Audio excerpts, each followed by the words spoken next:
Hi, everybody. It's Miss Harger. We're reading about a very cool and inspiring woman today. This is a book titled A Computer Called Katherine. It's written by Suzanne Slade and illustrated by Veronica Jamison. The book is about how Katherine Johnson helped put America on the moon.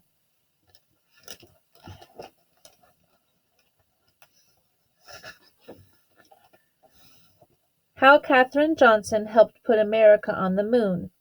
A computer called Katherine.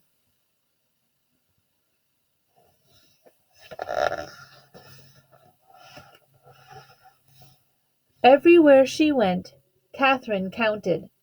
She counted her steps to church. She counted the plates on the dinner table. She even tried counting the stars in the sky.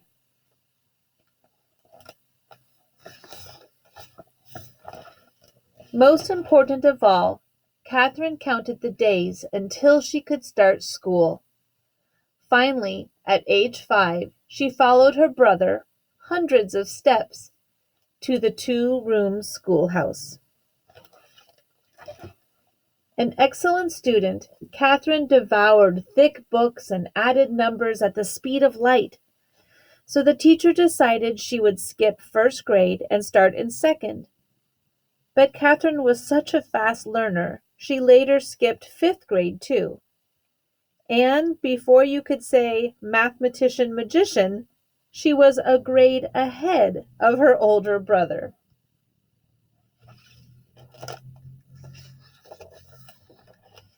Katherine loved math because it was easy to see if an answer was right or wrong.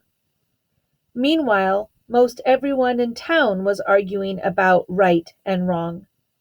Some people said it was wrong for children with different skin colors to attend the same school.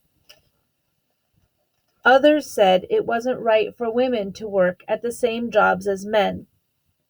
Their arguments seemed wrong to Katherine, as wrong as 5 plus 5 equals 12.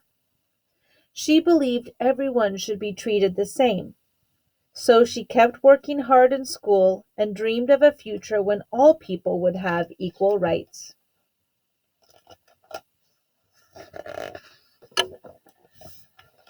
Katherine finished 8th grade when she was only 10 years old, but her town didn't have a high school for black students. Determined to keep learning, she counted the dusty miles, 120 in all, as her family moved closer to a school she could attend. There, she took an exciting math class called geometry. She learned how points and lines made shapes, triangles, trapezoids, and perfect parallelograms. And her love for math grew exponentially.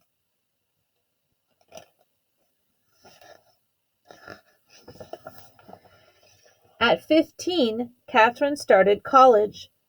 She flew through every math class at West Virginia State, so a professor taught harder classes just for her. In advanced geometry, she plotted points on a graph. When she connected the points, they created a beautiful U-shaped curve called a parabola. It was love at first sight. After graduation, Katherine became a math teacher. Back then, people said women could only be teachers or nurses. Katherine knew that was wrong as 10 minus 5 equals 3.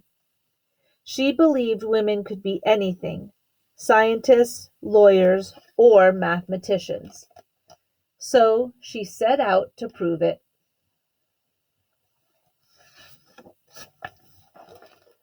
Katherine discovered a research center in Virginia that was hiring women mathematicians.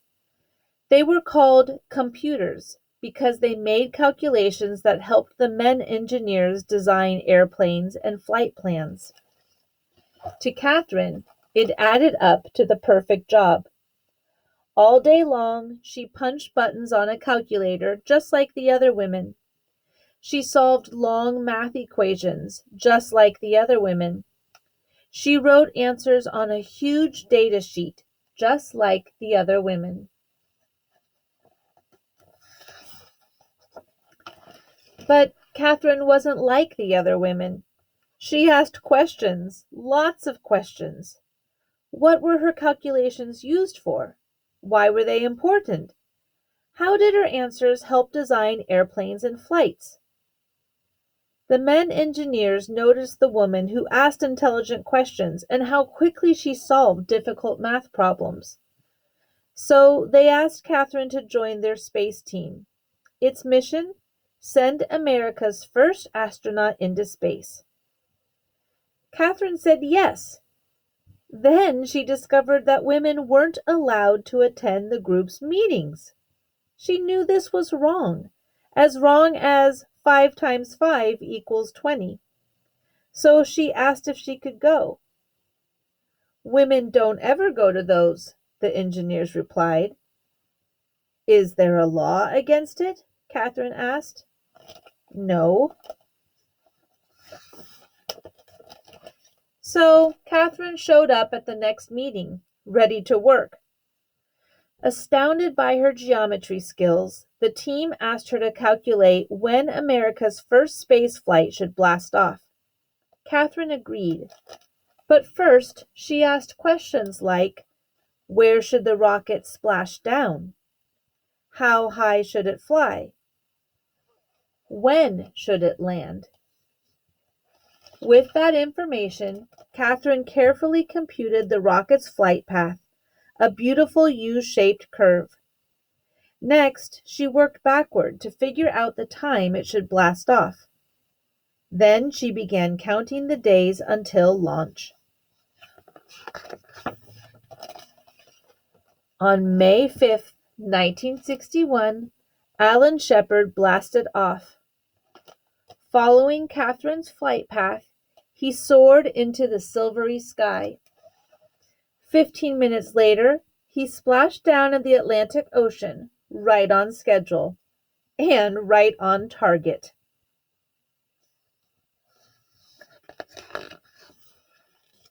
Soon, Americans began dreaming of a longer flight around the entire Earth. To figure out the math for this long, complicated trip, engineers decided to use their new, room-sized computer that worked much faster than people. But astronaut John Glenn trusted Katherine more than a machine. He wouldn't step 1 foot onto the rocket until she said the computer's calculations were correct. Happy to help, Katherine checked every number. On February 20th, 1962, John Glenn became the first American to orbit Earth.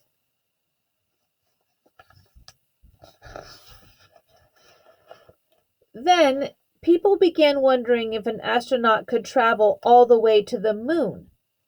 Both the Soviet Union and the United States wanted to be the first to land there and win the space race. Katherine knew this flight was incredibly long and dangerous. Every calculation would have to be perfect. One math mistake, and the rocket would zoom right past the moon.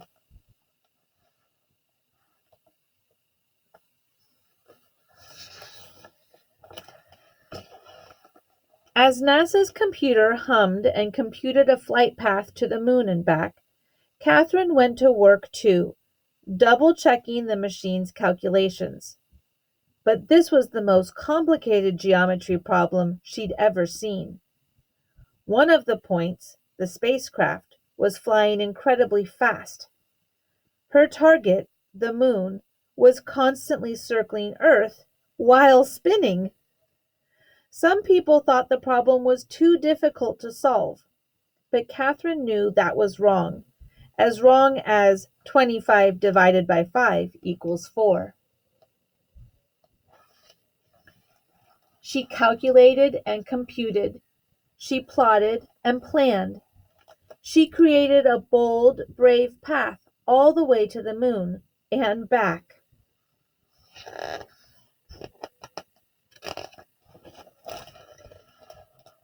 Ten, 9, Ignition sequence starts. Heart racing, Katherine leaned close to the small television screen. 7, 6, 5. She held her breath as powerful flames exploded on the launch pad. 4, 3, 2, 1. Liftoff. The rumbling rocket slowly rose above the ground, above the smoke, above the clouds, and then disappeared into ink-black space.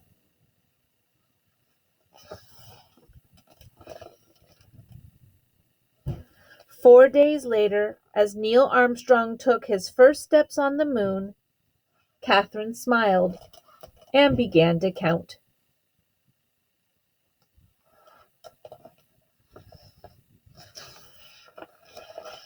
Here are some pictures. There's Katherine Johnson.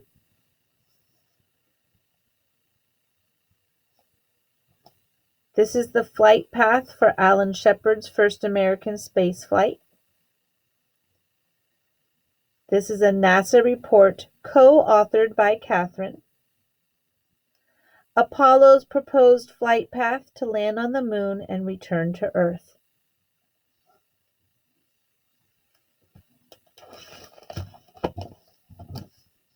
Thanks for listening.